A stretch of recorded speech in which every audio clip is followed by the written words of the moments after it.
we're bringing you all you need to succeed in the real estate business. It's Spilling the LT, brought to you by Lawyers Title, telling you what it's really like to work in real estate.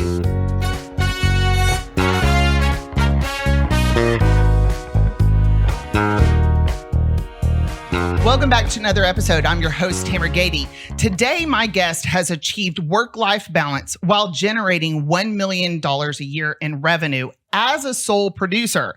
So I'm very excited to talk to her today. But first, if you like my content, you're really going to love my escrow team. So let's get a conversation going about your title needs. You can reach out to me on any of my social media platforms.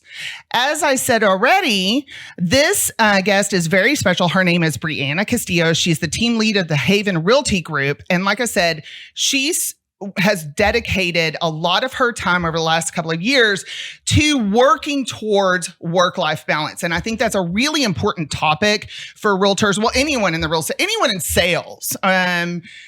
Actually, this could apply to even a broader audience than that. So I'm really excited to have her on the show today. Thank you, Brianna, for joining me. Always good to see you. Thank you so much for having me.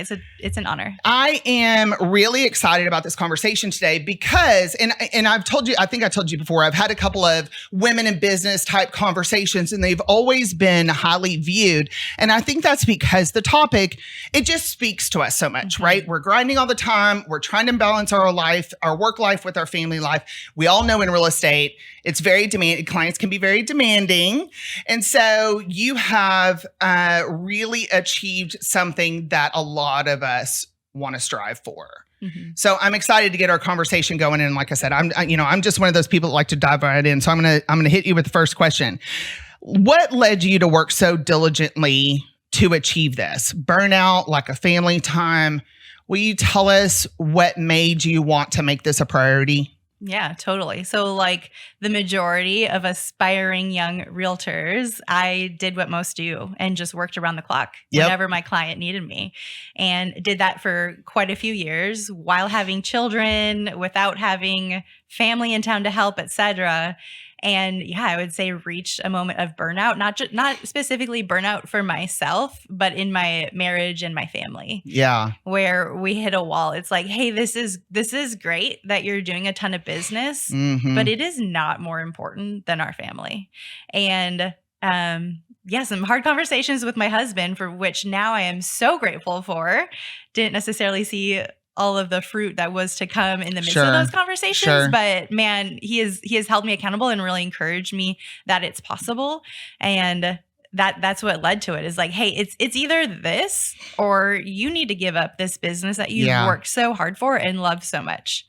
I think that's, I really commend your family for being able to sit down and really talk about it honestly, because I think most of the time, I even think if I was in a relationship, like, how would I handle it? I don't know, because you don't want to feel like you're missing out on opportunities. And we'll talk about that part later. But I think it's really cool that you were able to sit down with your partner and discuss the reality of this business and what it demands and how to break it apart and accommodate you and your family as well as be successful. Yeah. My faith is something that's incredibly important to me. And along with that comes raising my children and raising them to believe the same things that I believe in. And I think that I have a huge responsibility in being present in their lives, and real estate can pull me away. Oh yeah, for sure. So let's set the stage for just a second. You have a husband, you have 2 kids.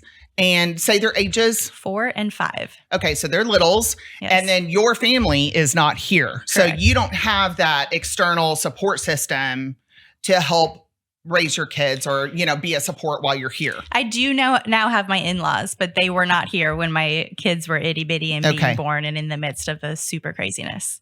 So it really did have to become a priority. So I know in our previous conversations, your coaching program has been essential to you figuring this out. Yep. So let's talk about how that coaching program has helped you with your goals. Yeah. Yeah, I can very confidently say that I would not be where I am either in the numbers that I'm producing or the work-life balance that I've been able to achieve without my coaching program.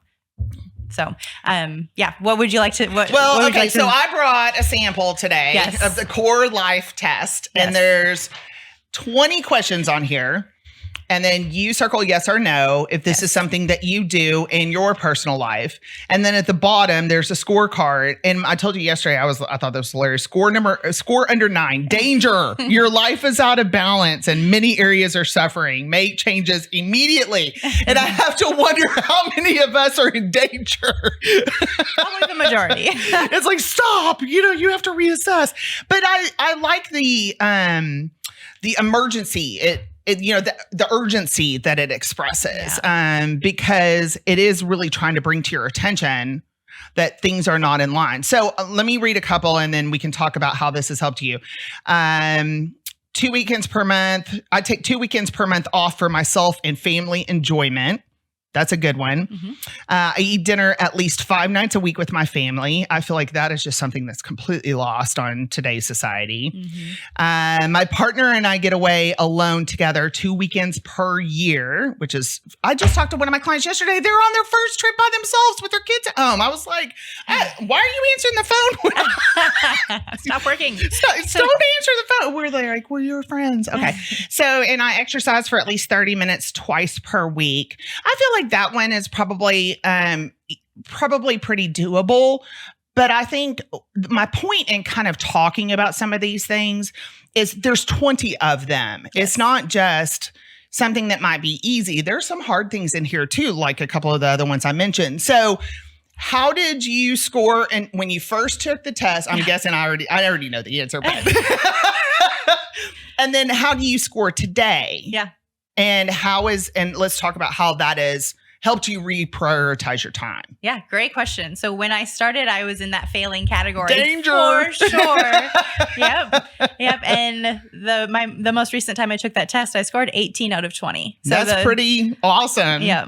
The 2 that I didn't pass on, I'm working on fixing that, but it was my family has breakfast together 3 times a week. Well, we're out the door by 7:15 in the morning. Yeah. And I have 4 and 5-year-olds. So we eat breakfast on the go in the car if I eat breakfast. And then the other one was a date night weekly without our kids. And we're doing that once a month for sure. Okay. Sometimes twice a month, but not weekly at this stage. Okay. So working toward that. Okay. And so how did your coaching program help you get from score 9 to the top tier score? Yeah. Great question. So this is something that I previously thought was entirely impossible.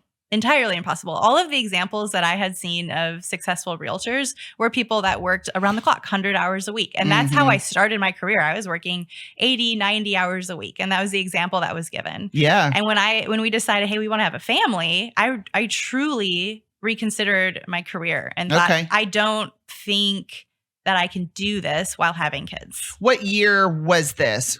That was in your real estate career. So my first year in real estate was in Minnesota and I was working with my cousin. Yeah. Then we relocated back to Dallas and I evaluated, do I want to try this out again on my own or should I just go get a corporate job? And so we didn't have kids yet and weren't ready to have kids yet, but I knew that we wanted to in the future. And the example shown was, I'm like, I don't believe that that's possible. And, especially at the level that I know I'm going to want to do it. Yeah. I am not one that's okay with part-time work or doing mediocre. It half. Yes, I understand. If I'm in, I am all in. Yes. So the coaching program I was exposed to is called the Core Coaching. I saw as an example so many females that were realtors that had families with small children netting, not grossing, but netting, taking home after taxes paid and expenses $1 million a year. And that just rocked my world. Yeah, I bet. What? I need to learn more of that. I want to follow them and figure out how do we break this code. I guess it is possible. I thought it was impossible. And now I'm being shown examples and it's totally possible. So I just decided that I wanted to be coachable. Right? I think that's a big deal. Yeah, I want to learn from others that are doing what I want to do. I never want to think that I'm in the position where I know it all and I already have it all figured out. As soon as you think that you've got it all figured out, I think you're in trouble. Oh yeah, I'm a big believer. If I'm the smartest person in the room, I'm in the wrong room. Yeah. So I saw that room and I'm like, that's a room I want to be in. So I went in head first into a coaching program. I'd never been really involved in a coaching program before. And not only was I shown this is possible, I was literally given a blueprint of how do we get here. And like you said, it takes a few years of focusing and working on it. But now a few years later, I don't work nights and weekends.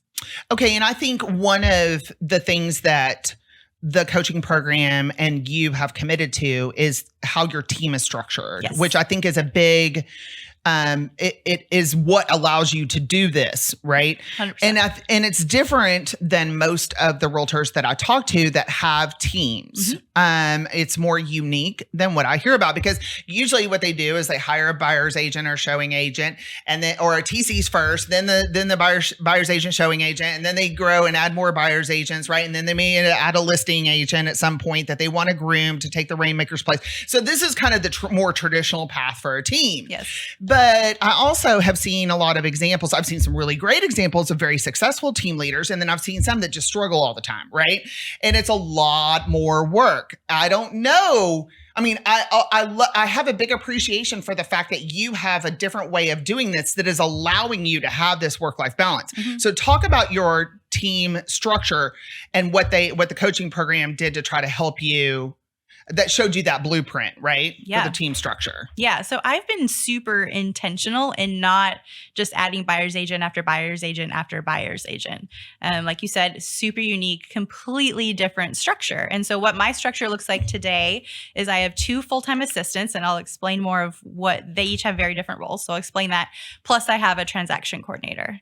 Both of my assistants are on a salary. Nobody else is on a commission. And so I have an executive assistant, which is truly administrative. Her main duties are my database, my calendar, and my email. Okay. Right? So keeping up with my database, helping me love on my database, writing out all the note cards that I need to send out for the week, keeping me on track with my calendar, scheduling things on my calendar, because if I'm going to get in there, start scheduling things, I mess it up. Yeah.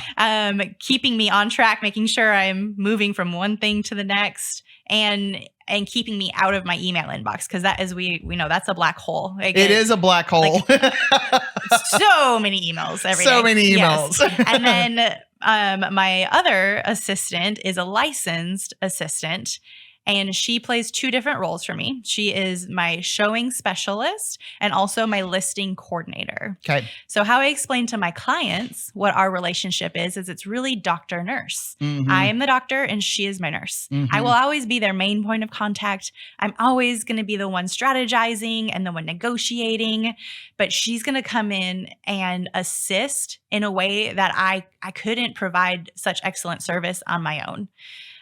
So she's going to set up our buyer searches. She's going to show houses when I'm not available to. She's working nights and weekends, which allows me to not have to work all nights and weekends. She's hosting the open house, and she's motivated to bring in buyers too. She gets a bonus when she brings in her own buyers. So there's definitely motivation there.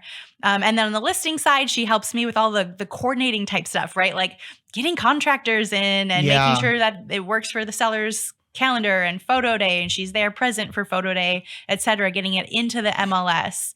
And then of course, like hosting the open house. So it allows me to, I touched on it, but I'm able to maintain my relationship. Okay. That's where I was going to ask you. Clients. Yes. Because I think you don't lose contact with your clients in this process and structure. Right. I'm still the go-to. I'm not passing them off to somebody else. I have somebody coming in to help and assist me, but I am still their person. And so I'm able to help a way higher number of clients than if I was doing all of those as well, and keep them in my lane. They know Brianna's a person. They call back to me. Right. And you're not losing referrals or repeat business that way. Exactly. I'm keeping all of that. And so at the end of the day, it's a lot more profitable, and also allows me to be able to check out when I need to check out. And this would be a topic for another podcast, but I would be interested in exploring your hiring processes because I think that's always something that people want to know about, that struggle with, is hiring the right person. Yep. But that's not today's topic. Work-life balance is today's topic. So kind of getting back, now that we understand your team structure and what you have implemented, we talked about accountability, right? So the coaching program also provides you with accountability to make sure you stay on track, right? Very, very high level of accountability. I think the most accountable that exists. I mean, like, if I don't do something I say I'm going to do, I get fined for it. That you told me that, and I was like, that's amazing. Yes. Or I've had a call mate, so like a small group of me and 2 other people, one of them not do what they're supposed to do, and I had to pay a fine on their behalf. So that was something else too, because I would feel so guilty if somebody else had to pay a fine because exactly. So that's going to hold you accountable, and you're going to get done what you said you're going to get done. You're not wrong. My personality specifically responds really well to that, to high pressure, but in a good way. They're helping me stay accountable to things that I'm saying I want. If I really want this, I'm going to find a way. Yeah. And I need somebody to hold me accountable, because I am a typical realtor. I'll hear squirrel, this, shiny that. thing, yes. Like, ooh, what's this? What's that? Oh, somebody's calling. Let me answer. And lose focus and maybe not get it all done at the end of the day. But being held at high accountable level, I get it done. That is holding you accountable. So let's talk about we're going to talk about reevaluating your goals, because we're gonna need to get there. But I want to, before we do that, let's talk about the time study exercise and how that also helps you stay on track. Now, my audience, I mean, I talked to you yesterday about goals and business plans and that sort of thing, and eating that frog is kind of hard, right? And so something like this, I was like, that sounds like another frog and you got to eat. So tell us about the time study exercise. Yeah. So time study exercise is not something that I enjoy doing. Yeah. It sounds like a frog. But I think it produces a lot of fruit. So what that looks like is you just start out with a blank sheet at the beginning of the week that has Monday through Friday, and then 15-minute intervals for each day. And as you go throughout your week, if you already have an assistant, your assistant could do this for you, which would be really great. Yeah. When I first did it, I didn't. I was doing it myself.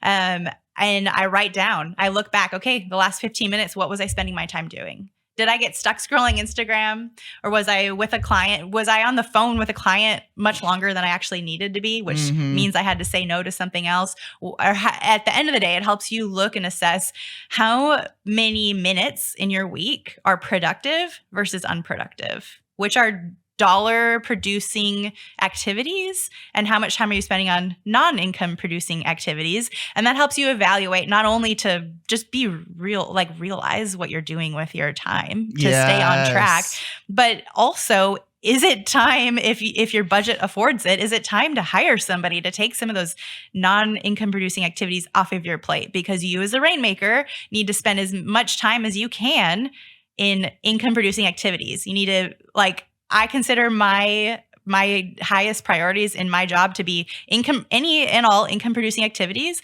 and then leading and managing my team and being a good leader. So I think it is such a necessary activity, and we talk about time blocking all the time, and I got a time block. But what does that really mean, right? What is high efficiency time blocking look like?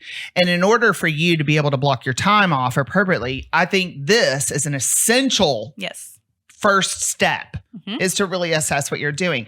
Now, I'll get lost on TikTok at night for an hour, but that's my time, right? So it's a little bit different. But I think that evaluating where you're spending your time is necessary to being able to achieve work-life balance, right? And so I think the time study exercise is really interesting.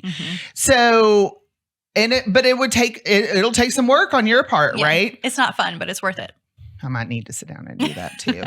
So let's talk about, you've done the initial study on your time. You've figured out what you need to delegate and what are producing activities that you're going to keep, right? And you've set your goals. So you're moving down the road. Now, let me back up. I have a question real quick. So this is one page of a multi-page test that you take. How often do you take this? At least twice a year, more if my coach wants me to. Okay. And so that's part of reevaluating your goals. Yeah, that's part of it. Yeah. Okay. So you just said you reevaluate them at least twice a year, if not more. Yeah, definitely more. Definitely more. Yep. About how many times a year do you reassess your goals? I'm constantly reevaluating my goal.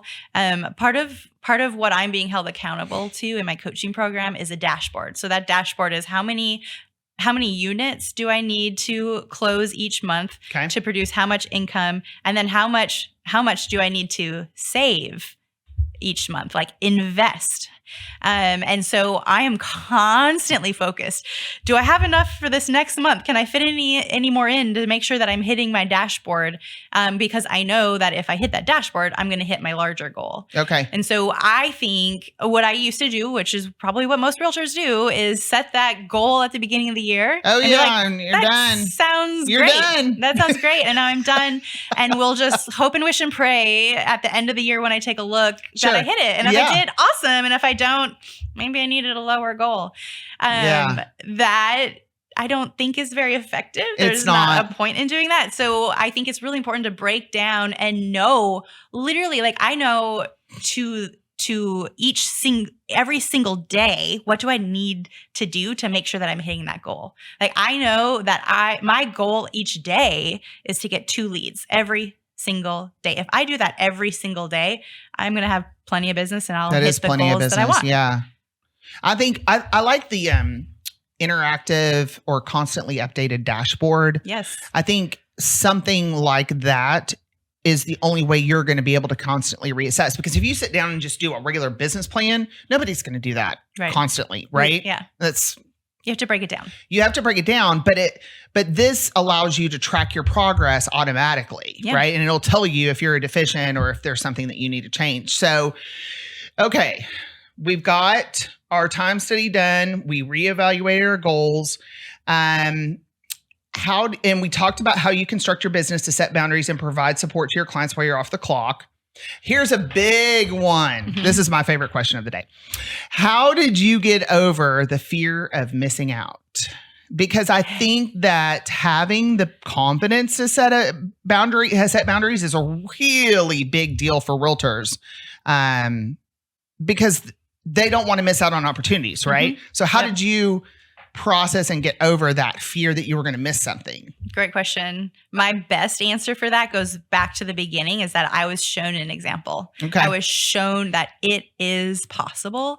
And I reached a point in my business where I believed that I could now choose to work with who I want to choose to work with. I do not have to work with every single person that calls me and wants me to help them buy or sell a house.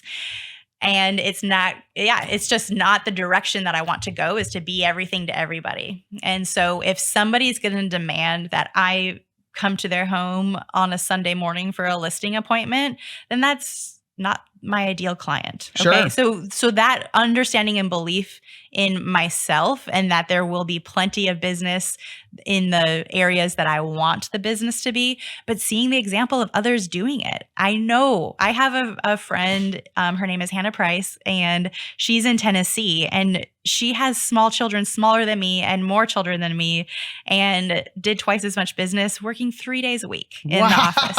Yeah. And so that's incredible. Having real tangible examples like that to know like this is possible. And then I reached out to another agent that is ahead of me in my coaching program and just asked, as I was about to hire again, I'm like, I know that you've got this down. Again, always wanting to be coachable. I do not know it all. So in anything that is, especially something that's new that I'm going to do, I want to seek out from those that are ahead of me. And so I call them up and I'm like, hey, I need some help. Can you help me break down, what does your team look like? How did you arrive there? What are they doing for you, et cetera?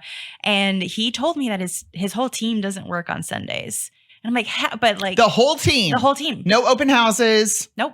No, I mean, Popeyes. only for emergency type things, like an out of town client that is truly the only day and it's known in advance. Got it. And my whole team also no longer works on Sundays because of his example. And one of the things he told me in that conversation, which is a point I was working toward, is he said, "Hey, Brianna, a mentor once told me that people will expect what you tell them to expect." Amen. You just have to set appropriate expectations at the beginning. And so now that is something that I talk about at every initial appointment, whether it's a buyer or a seller. I let them know that. And I found that they're grateful for it. They want to support us in having one full day off so that we can serve them better. And of course, I have to present it appropriately. I don't just say, "We're closed on Sundays." You know, it's not that. It can't be that. There's a lot of salesmanship that goes into presenting that, but it's vital to present it. It can't be a surprise to people. And I've just found a ton of support and encouragement from clients that are really grateful that we do that. Well, and I talked to you about this yesterday. I mean, I coach the other sales reps, that are struggling with their schedule. And I said, I have boundaries in my schedule and it's okay to have those, right? I just say I'm unavailable. And there's no argument with it. It's you're unavailable, right? And I have to protect my time and the structure of my week in order to make sure that can produce at a high level, right?